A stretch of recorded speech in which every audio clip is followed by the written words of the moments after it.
Hello guys, welcome back to my video. At ngayong araw nga ay magluluto tayo ng ulam para sa tanghalian.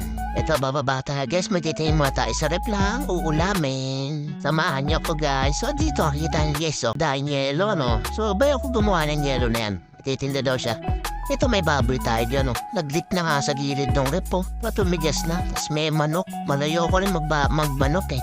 Gusto ko yun yung isda. So magpiprito tayo ng isda. Yan. So lagyan lang natin siya ng 1 kilong asin. Tapos 1 kilong paminta uli. Yan no. After ng 1 kilong paminta yan. Mga 1 tabong garlic powder. Masarap.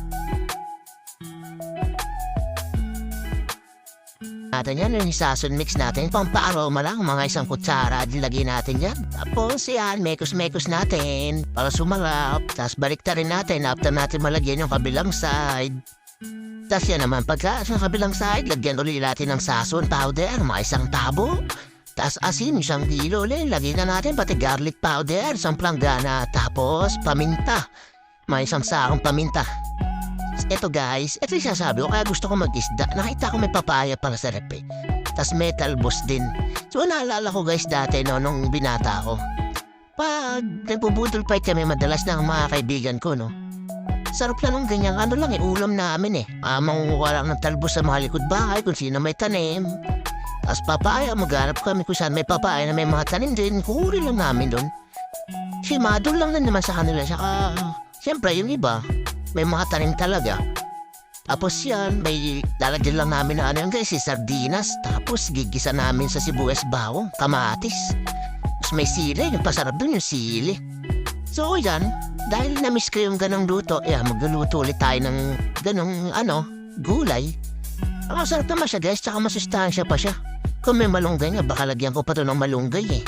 Yan, hiwa-hiway lang natin ng ganyan kahit hindi na yung sobrang maninipis para mabilis lang.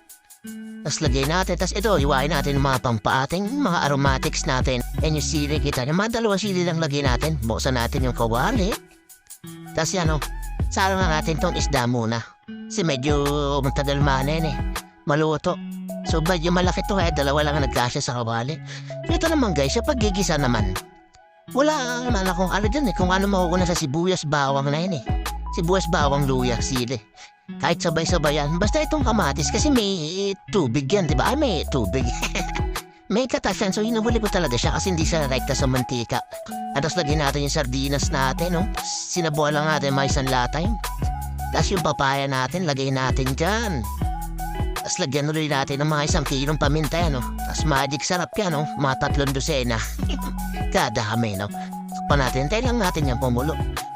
Tapos yan guys, habang nagkukulo yan, nagsarama tayo ng pangalawang batch natin ng perito yan. So nagkasya na yung 4. So ito kumukulo na, kita niya guys, ang sarap. Tapos lagay natin itong talbos, nalala ko dati, pagkakain kami niyan guys, kahit mainit talaga yung kanin.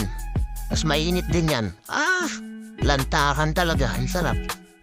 Pila-pila kami nun, sa dahon ng saging, no?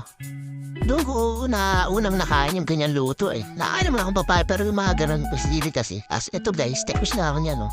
Luto, maghahatid muna ako ng pagkain niyan doon kay Papa. So naka-duty siya dito, malapit lang. Security guard Papa ko so pupunta lang namin siya. Maghahatid lang kami ng kanyang tanghalian. So yun lang guys, thank you for watching.